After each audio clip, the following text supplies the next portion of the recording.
मेरे प्यारे श्रोताओं, आज तुम्हें जो कहानी सुनाऊंगा वो एक महान साधक की कहानी है। उनका नाम है श्री श्री रामकृष्ण परमहंस देव। सबसे पहले आप लोगों को मेरे तरफ से हरे कृष्णा। रामकृष्ण देव जन्म से पहले थोड़ा सा मैं भारत के पृष्ठभूमि के बारे में बताता हूँ। उस समय अंग्रेजों के शासन था भारत पर। कलकत्ता था अंग्रेजों के राजधानी। और उस टाइम शिक्षा दीक्षा पढ़ाई लिखाई हर चीज़ में बंगाली लोग जो थे वो अग्रणी थे। और क्योंकि बिल्कुल ही राजधानी होने के कारण बंगाल खासकर कोलकाता के लोग नौजवान पढ़ाई लिखाई सब कुछ में उस टाइम अव्वल चल रहे थे। लेकिन उस समय क्या हुआ, भारतीय धर्म और रीति रिवाज अंधविश्वास ये सब चीज़ों के कारण भारत के जो यंग बंगाल जो उस टाइम नौजवान पढ़ते थे कॉलेजों में, ख़ासतौर से स्कॉटिश चर्च कॉलेज में जो सब पढ़ते थे और जिनका प्रोफेसर था डिरोजियो, उनके प्रभाव के कारण लोगों को हिंदू धर्म के प्रति आस्था बहुत कम होते जा गया। और क्योंकि हिंदू धर्म में उस टाइम सतीदाह होता था, छोटे छोटे बच्चे विधवा हो जाते थे, उनके दोबारा पुनर्विवाह नहीं होते थे। बहुत ज़्यादा बच्चा हो इसलिए पहले बच्चे को सागर में डाल देते थे। इस तरह से बहुत सारे अंधविश्वास, छुआछूत, इस तरह से सब बहुत सारे। तो यंग बंगाल जो इंग्लिश पढ़ रहे थे उनके मन में हिंदू धर्म के बारे में बहुत ही आस्था कम हो रहे थे। वो लोग ना तो गीता पढ़ते थे, ना ही वेद वेदांत उपनिषद, इस तरफ से कोई रुझाव नहीं था। तो अंध रूप से, अंधी भाव से अंग्रेजी को फॉलो करते थे। और डिरोजियो साहब की शिक्षा के कारण बहुत सारे लोग क्रिश्चियन धर्म, ईसाई धर्म लेने लगे। ये देखकर राजा राममोहन राय ने ब्राह्मण समाज के पतन किया, स्थापना की। ब्राह्मण समाज में भी जैसे हिंदुओं के 33 कोटि देवी देवता, इसके बारे में डिरोजियो साहब मजाक उड़ाते थे। तो ब्राह्मण समाज भी अंग्रेजों की तरह, जैसे उनके एक ही ईसा मसीह है, तो उन्होंने भी भगवान ब्रह्म को एक देवता माना और उनका पूजा अर्चना करने लगे। और ब्राह्मण समाज में क्या है, स्त्री एवं पुरुष के बराबर के अधिकार दिया गया है।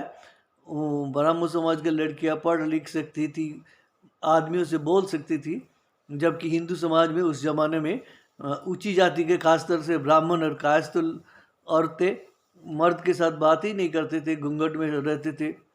और कुलीन कायस्थ ये ब्राह्मण लोग एक समय में 100 शादी तक कर लेते, मरते दम तक शादी करते थे।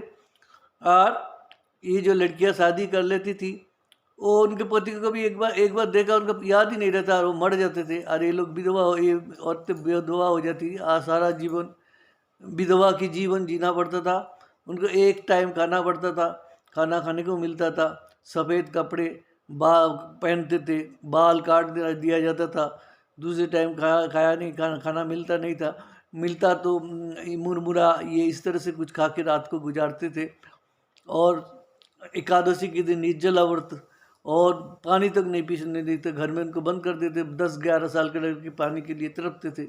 ये सब बहुत सारे कुसंस्कार थे। तो इस सब से इसके कारण फिर कुछ जो और बंगाली यंग बंगाल जो प्रेसिडेंसी कॉलेज अन्य कॉलेज से पढ़ते थे, वो लोग ब्राह्मण समाज की तरफ आकृष्ट हुआ और ब्राह्मण समाज में जाने लगा। वहाँ भी अंग्रेजों की तरह संडे को दिन प्रार्थना पूजा ऐसा होते थे, पर हिंदू शास्त्रों के सब कुछ वो प्रार्थना वगैरह करते भगवान के। उनके लड़कियां हाथ में बड़े बड़े हाथ के बड़ा ब्लाउज पहनते थे, बड़े सभ्य से शालीन कपड़े पहनते थे, लेकिन घूंघट नहीं करते थे। वो आदमियों से ब्राह्मण समाज की मीटिंग में, ये सभा में, प्रार्थना सभा में वो बोलते, आदमी के साथ भी बोल सकते थे। तो जब इस तरह से यही परिस्थिति, ये पृष्ठभूमि था, उस टाइम बंगाल के हुगली जिला के कामारपुकुर नामक एक ग्राम में रामकृष्ण परमहंस देव का जन्म हुआ। उनके जन्म के समय उनका नाम था गदाधर।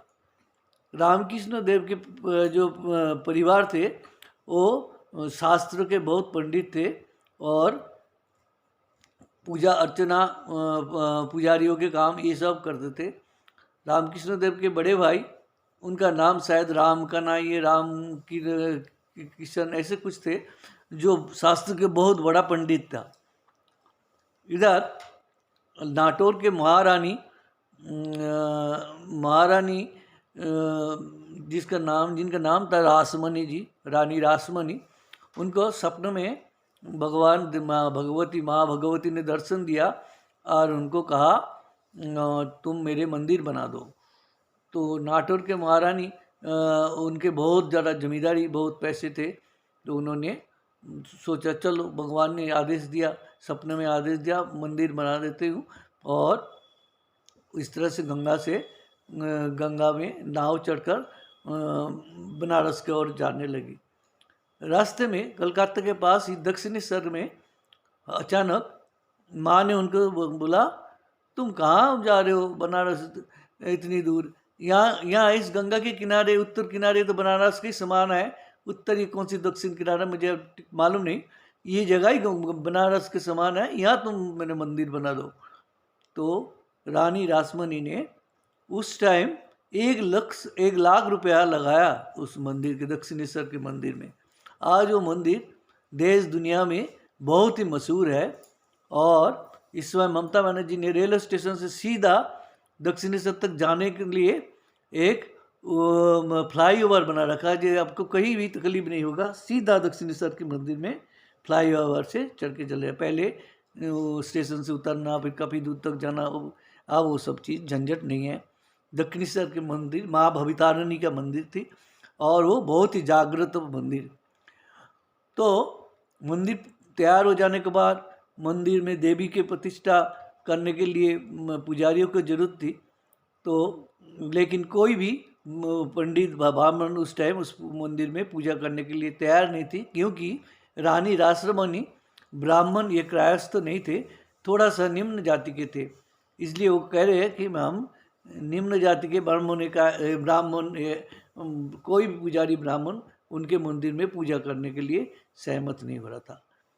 उस समय कामारपुकुर से रामकृष्ण देव के बड़े भाई जी का वो आया, विधान आया। उन्होंने बोला कि अगर ये मंदिर किसी ब्राह्मण के नाम उत्सर्ग किया जाए तो मैं इस मंदिर का पूजा के भार ले सकता हूँ। तो महारानी रासमणी जी वैसा ही किया और उन्होंने दक्षिणेश्वर के मंदिर का नाम उनके नाम उत्सर्ग कर दिया। और राम कन्हई भी, राम किंकर जो भी नाम था मैं भूल गया, तो वो मंदिर के पूजा करने लगे। इधर रामकृष्ण के बचपन के नाम गदाधर थे। गदाधर बचपन में ज़्यादा पढ़ा लिखा नहीं, ना ही शास्त्र ज्ञान की शिक्षा ली, उनको इस सब चीज़ों में कोई ध्यान नहीं था। वो केवल यात्रा, नाटक ये सब देखते थे। यात्रा आप लोग शायद समझते नहीं, बंगाल में नाटक कंपनी होते थे, उनको यात्रा कहते थे, क्योंकि घूम घूम के नाटक दिखाते हैं। उनको कोलकाता के चितपुर में उनके सारे ऑफिस है, वहाँ बयाना दे जाने पर और वो लोग, उनका बस होता है, ड्रेस ड्रूस सब कुछ है, उनके कलाकार है, और उनके हर साल 2 या 3 नाटक उनके तैयार रहते हैं। वो बयाना देने पर वो जाते थे और गांव में नाटक दिखा के। तो ज़्यादातर इसलिए कहते हैं कि ये लोग जहाँ भी आपको वहाँ बयाना आया था वहाँ जाके नाटक करके आते थे। तो इस तरह से गदाधर बचपन से यात्रा, नाटक ये सब चीज़ देखते थे। उस टाइम ज़्यादातर ही धार्मिक नाटक होते थे और उससे प्रभावित होते थे। और कभी कभी मेघ, जब बादल गरज से है, मेघ करके बादल आ जाते हैं आकाश में काले, और उसके ऊपर से सादे सफ़ेद बगुले उड़ के जाते थे। ये देख के कई बार गदाधर बेहोश हो जाते थे। लोग सोचते थे शायद इसका मिर्गी की बीमारी है, इसलिए ये ऐसा हो जाता था। लेकिन उस समय से ही उनको समाधि हो जाता था, ये उस बचपन से उनकी समाधि का दौरा पड़ता था। जो गांव के लोग बोलते थे इसका शायद मिर्गी की बीमारी है, वो है, जो भी हो। उस टाइम उनके इतने ज़्यादा पैसे नहीं था कि कोई बड़े डॉक्टर या अंग्रेजी डॉक्टर को दिखाए। गांव के कबीराज वगैरह से कोई था, लेकिन उनका कोई शारीरिक कोई और कोई दिक्कत नहीं था, स्वास्थ्य तो उनको ठीक था। फिर जब वो 12-13 साल के हो गया तो उनको राम का नाई ने दक्षिण स्वर्ग में उनको बुला लिया, बोले तू आजा, यहाँ मेरा पूजा का फूल वगैरह ये सब तू तू तू तोड़ के मेरे पूजा में सहायता करना। तो रामकृष्ण के मैं गदाधर को इस काम को बड़े पसंद आया। वो रोज़ ही सुबह माँ के गाना गाते थे, काली माता की, और फूल तोड़ तोड़ के माँ के श्रृंगार करते थे, माँ के श्रृंगार करते थे। इस तरह से दिन बीतने लगा और उनके भी माँ काली के दर्शन के प्रति दिन प्रतिदिन तीव्र आकांक्षा होने लगी। इतने में राम कन्हई जी के गांव से कोई बुलावा आया, ये किसी कारण से ये उनका मृत्यु हो गया, ऐसे मुझे ठीक मालूम नहीं, भूल गया मैंने। वो चला गया गांव में। उनके चले जाने के बाद राजमणि जी को पंडित को जरूरत पड़ी।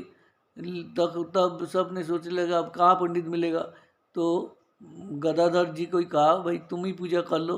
वो बोला हाँ मैं कर लूँगा। लेकिन गदाधर जी के ना शास्त्रीय नियम से पूजा करना आता था ना ही कुछ ही, वो वैसे ही पूजा का प्रसाद लेके करते, माँ खा ले खा ले, माँ खा ले, इस तरह से फिर खुद खा लेते थे। तो ये सब देख के तो अनाचार है, पूजा करनी, खुद ही माँ को फूल खिला रहा है, खुद ही खा रहा है, झूठा कर रहा है प्रसाद को। तो ये समाचार राजमणि जी के पास चला गया कि ये तो कैसे पंडित आपने रख लिया मंदिर को, ये तो अशुद्ध कर रहा है, ये खुद ही खाता है फिर भगवान को खिला देता है, कहता है। तो राजमणि जी खुद आया और आई और उन्हें देखा कि उन्होंने देखा जगन माता बिल्कुल ही उनके हाथ से खाना खा रही है। एक आश्चर्य ने बिल्कुल देख लिया कि यार जैसे बात माँ के साथ बात कर रहे, सब सुन रहे, वो माँ जैसे जीवंत माँ उनके साथ बात कर रही थी। तो ये देख के राजमणि जी कह रहे नहीं बाबा जी नहीं करेंगे पूजा, बस उन्हें ही करेंगे।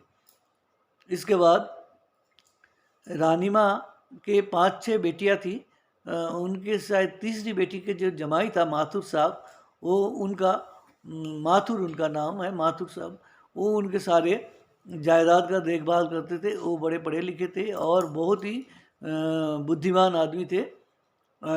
उनको ही मंदिर का मैंने भार दे दिया रानी साहब ना, बोले तो अब तुम देखो माथुर, ठाकुर को ध्यान रखना ठाकुर के। इधर रामकृष्ण परमहंस देव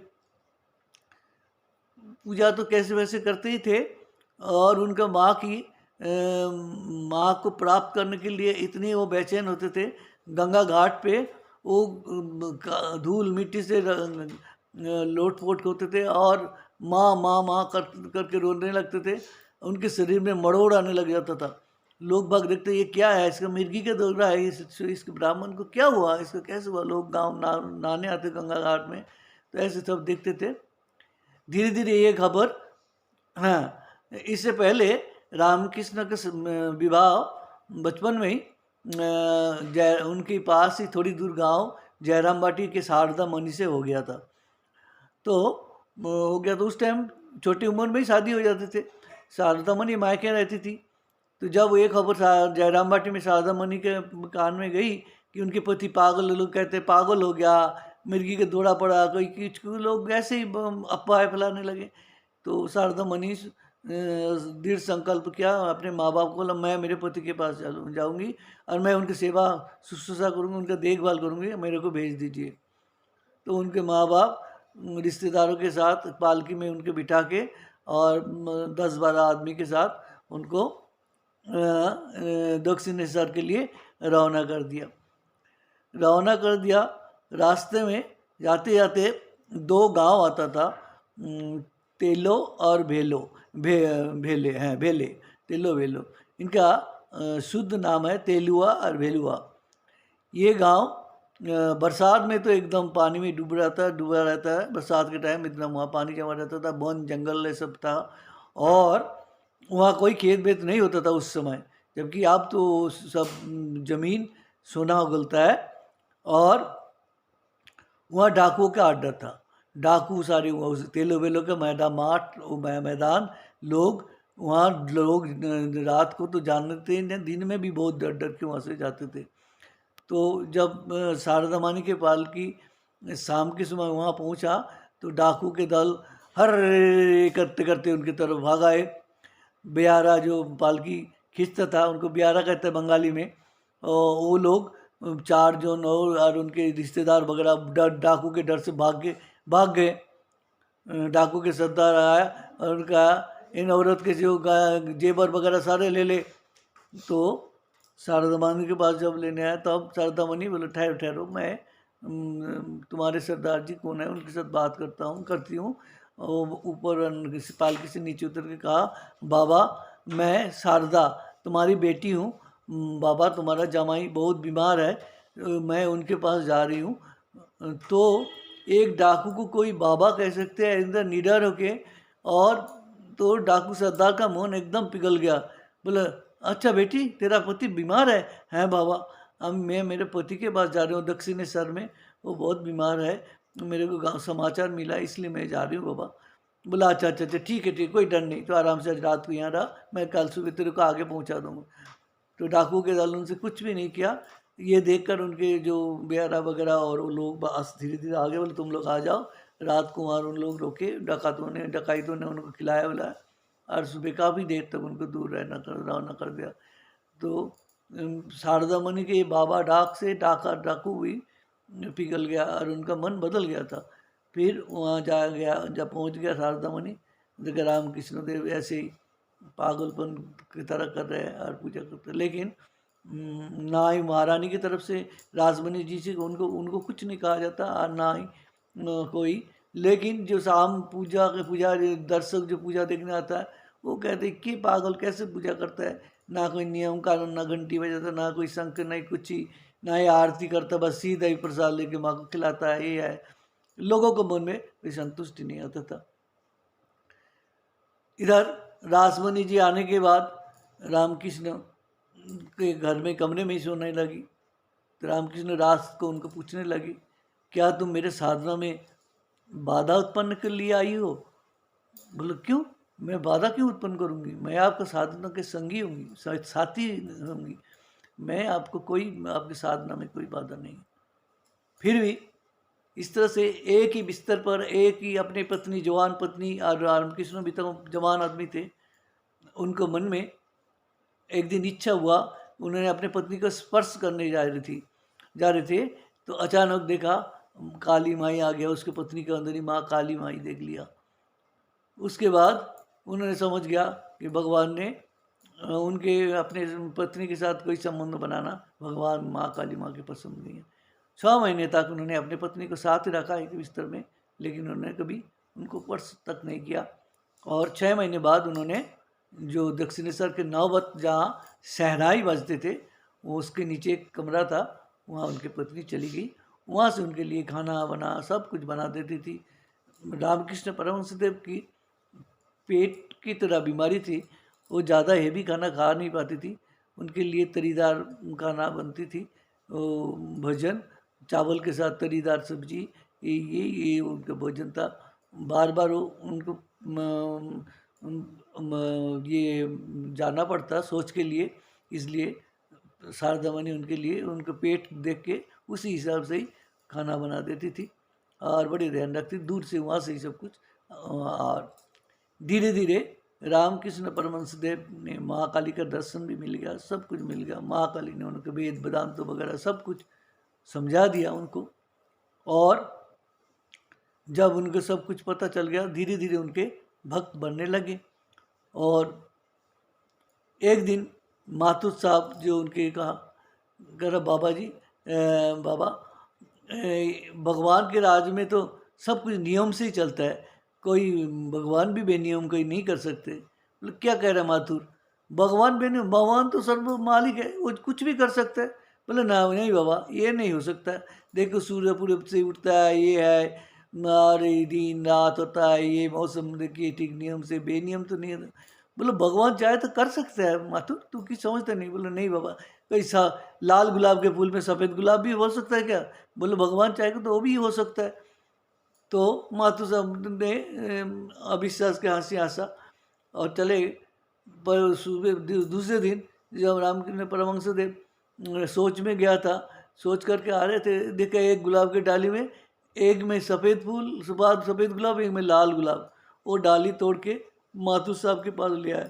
देख माथुर, तू कह रहा था नहीं होता, ही देख, भगवान की इच्छा से तो सब कुछ होता है, ये देख ले। तब वो आश्चर्य हो गया। और एक दिन जब रामकृष्ण परमहंस देव टहल रहे थे, जब एक तरफ जा रहे थे देख ला शिव जी जा रहे, जब दूसरे तरफ जा रहे थे तो देख ला भगवान श्री कृष्ण जा रहे थे। माथुर साहब बार बार आंखों को रगड़ रहे थे, और देखा जब एक तरफ जा रहे थे तो शिव जी, और वापस आ रहे तो श्री कृष्ण आ रहे थे। दिन प्रतिदिन उनकी भक्ति बहुत बढ़ गया। और एक दिन माथुर साहब ने उनको कहा कि बाबा, आपको मैं थोड़ा तीर्थ करा के लाता हूँ। बोले चल, ले चल। तो उनको तीर्थ कराने गया पालकी करके। तो रास्ते में बिहार के पास आके देखा गरीब लड़की, माँ सिर पे बाल नहीं है, कपड़े नहीं है, नंगे बदन, धूल मिट्टी ये, और बालों में जुए। तो रामकृष्ण ने कहा, माथुर तू सबसे पहले इन बच्चों को सिर पे तेल लगा, तेल दे, तेल भर के तेल दे ला, और इनको पेट भर के खाना खिला, जब मैं तीर्थ में जाऊँगा, नहीं तो नहीं जाऊँगा। माथुर साहब, उनके पास पैसे की तो कुछ कमी नहीं थी। उन्होंने उनको बच्चों को से सिर भर भर के तेल लगाया, और उनको कपड़े दिया, और पेट भर के खाना खिलाया। उसके बाद उनको तीर्थ करा के आए। इधर एक बार क्या, साधना के टाइम में जब रामकृष्ण परमहंस देव इस तरह से रोज मड़ उड़ाता था, ये होता था, तो बहुत सारे लोग, बहुत सारे पंडितों ने कहा इनकी अखंड ब्रह्मचारियों के कारण इनके सिर में गर्मी चढ़ गया, इनको ब्रह्मचर्यों को खंडित करना चाहिए। तो इसलिए माथुर साहब ने बोला, अच्छा ऐसा है, बहुत सारे पंडितों ने कहा इनका ब्रह्मचर्य सिर पर चढ़ गया, इसलिए सिर इस गर्मी चढ़ गया शरीर में, इनका ब्रह्मचर्य को खंडित होना चाहिए। तो उन्होंने क्या किया, रामकृष्ण परमहंस देव को एक पतिता के पास ले गया। उनको कुछ पता नहीं था कहाँ ले गया। तो पतिता के पास गया, पतिता आपने खेल शुरू करने लगा। तो उन्होंने माँ माँ माँ क्या कर रही माँ माँ। तो पतिता एकदम शर्मा गई और कहेगा, ये किसको आपने लोगों ने लिया है, आप लोगों को शर्म आना चाहिए, ये एक संत महात्मा है, आप इनको हमारे पास ले आए, छी छी छी छी, आज क्या पाप हो जाता, मेरे से क्या अनर्थ हो जाता। तो देखा नहीं, इनको किसी चीज़ की पसंद नहीं थी। रामकृष्ण परमहंस देव ना पैसा छू सकते थे, और ना ही औरत को छूना वही उनका पंथ कामिनी और कंचन, ये दोनों को ही उन्होंने त्याग दिया था।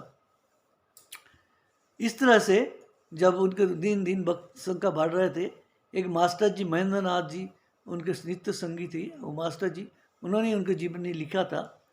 तो 2-4 आदमी से ही बात करके रामकृष्ण परमहंस से सुख मिलता था, बाकी सारे लोग भौतिकवादी थे। कोई अपने पुत्र के लिए, कोई पैसे के लिए, कोई बच्चा नहीं होता, ये सब कारण, यही सब दुख लेके उनके पास आते थे। उनसे बात करके रामकृष्ण परमहंस देव उब गए थे। एक दिन रामकृष्ण परमहंस देव, हाँ उस समय एक चीज़ बताना भूल गया, ब्रह्म समाज की स्थापना रामकृष्ण परमहंस देव तो कर लिया था, पर राजा राममोहन राय ने उनकी मृत्यु के बाद ब्रह्म समाज दो हिस्सों में बांट गया। एक रविंद्रनाथ टैगोर के पिताजी देवेंद्रनाथ ठाकुर के ग्रुप में थे, और एक केशव चंद्र सेन जो उस समय पोखर वक्ता थे और अद्भुत भाषण देते थे। रविंद्रनाथ ठाकुर के पिताजी बहुत गंभीर प्रकृति के आदमी थे, उनके अनुयायी इतने ज़्यादा नहीं थे जितने केशव चंद्र सेन के थे। केशव चंद्र सेन उस टाइम विख्यात तो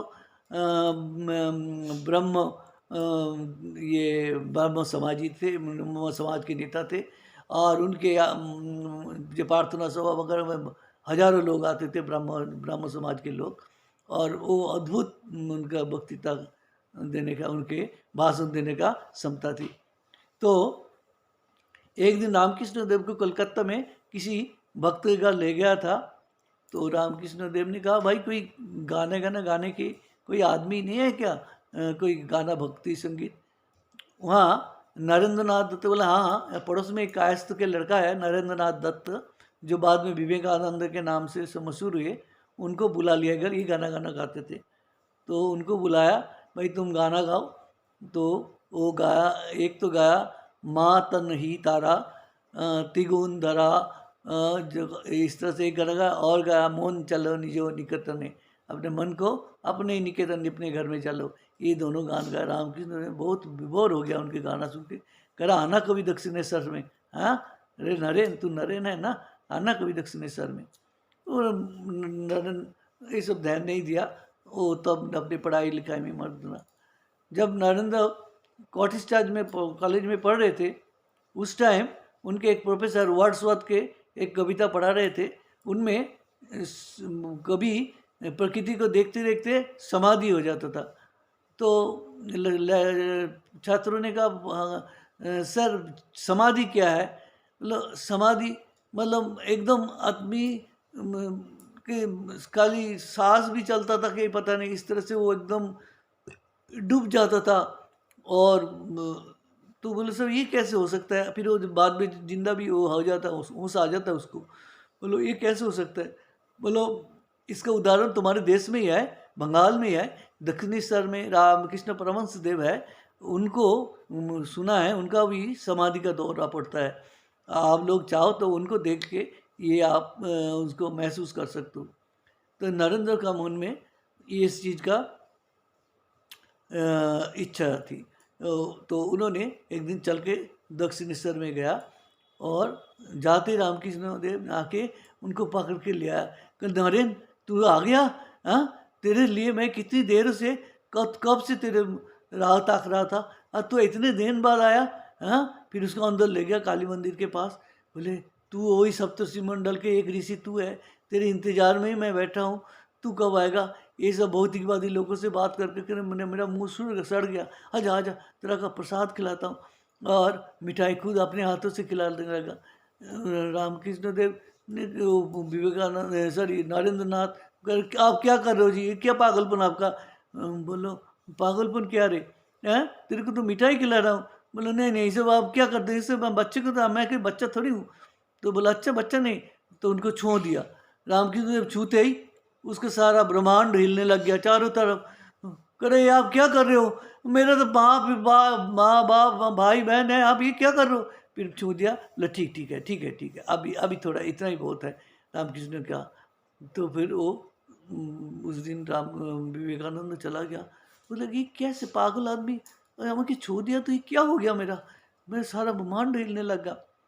फिर क्या हुआ, बाद में बीच बीच में वो आने लगा रामकृष्ण परमहंस देव के बाद, और उसने सुना था ये आदमी इधर इनका पत्नी भी है, और ये सफ़ेद कपड़ा पहनता है, ये कैसे संत है? और फिर कहता है रुपया पैसा ये छू नहीं सकता, मैं औरत को छू नहीं सकता। तो एक बार इनको परीक्षा करके देखे। एक दिन रामकृष्ण देव शायद सोच में न कहीं गए थे, तो उन्होंने एक रुपया सिक्का अपने उसमें रख दिया, उनके बिस्तर के नीचे। सोच करके आके जब रामकृष्ण अपने बिस्तर पे बैठते कर जल गया मेरा शरीर जल गया। बोले क्या हुआ, क्या? देख बिस्तर के नीचे किचू है क्या? तो देखा एक रुपये का सिक्का पड़ा था, इतना बड़ा सा।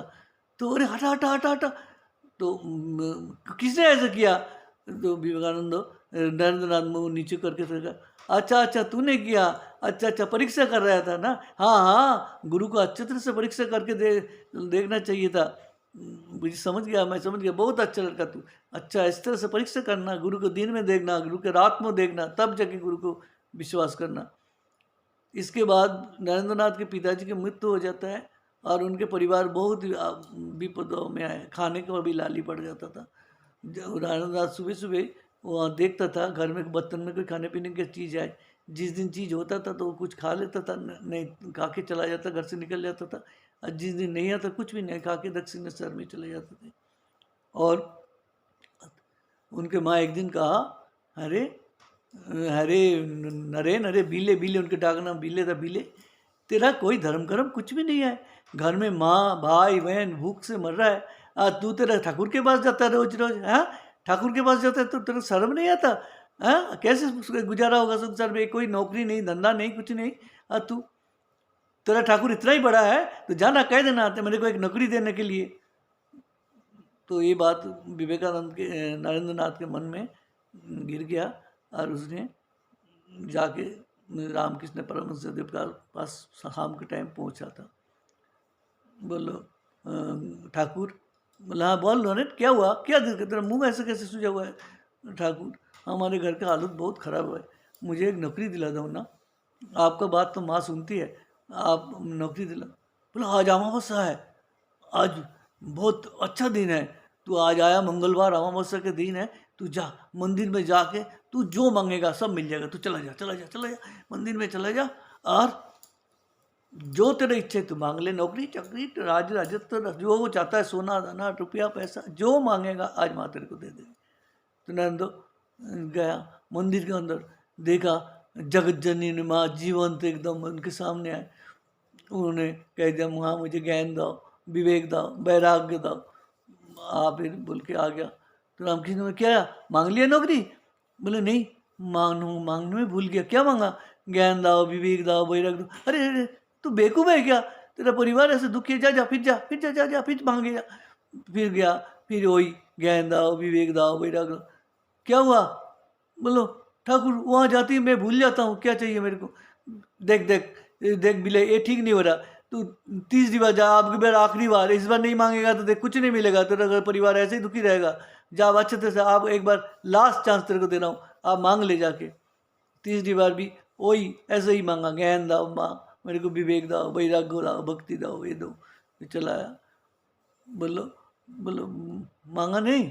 बोले नहीं ठाकुर मांग नहीं पाया, माँ के पास ही नहीं मांग पाया। बोला अच्छा तू मांग नहीं पाया तो क्या कर, चल माँ की कृपा से तेरा भात कपड़े के दुख दूर हो जाएगा। तो क्या हुआ, उसके बाद ही रामकृष्ण नरेंद्र को विद्यासागर महाशय का स्कूल में नौकरी मिल गया और कुछ दिन तक उनका गुजारा होने लगा। लेकिन नरेंद्र नाथ इस तरह से स्कूल का काम छोड़ छोड़ के अभी दक्षिण शहर में आने लगा, वो पागल हो जाता था उनके पास आने के लिए। इस तरह से अनियमित होने के कारण, एब्सेंट होने के कारण उनकी नौकरी भी चली गई।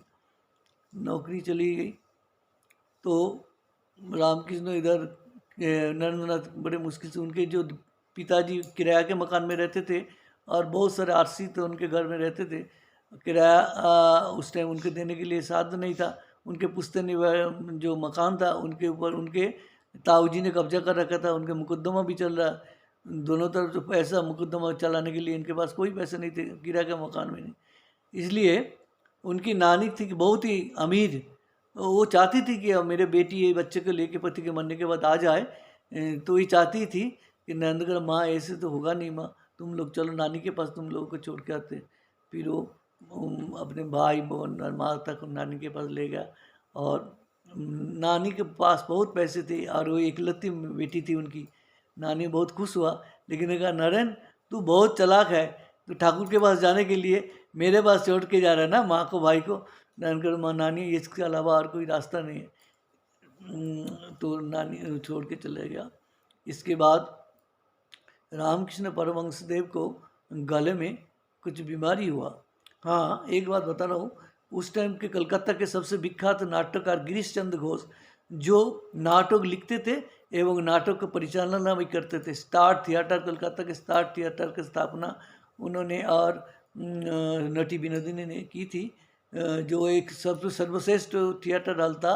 लेकिन कुछ ही दिन पहले वो थिएटर हॉल जल के पूरा नष्ट हो गया। वो सबसे मशहूर नाटक उसकी स्थापना किया और वो आदमी गिरीश घोष बहुत ही मतलब विद्वान आदमी थे, उनके दिमाग बहुत तेज था।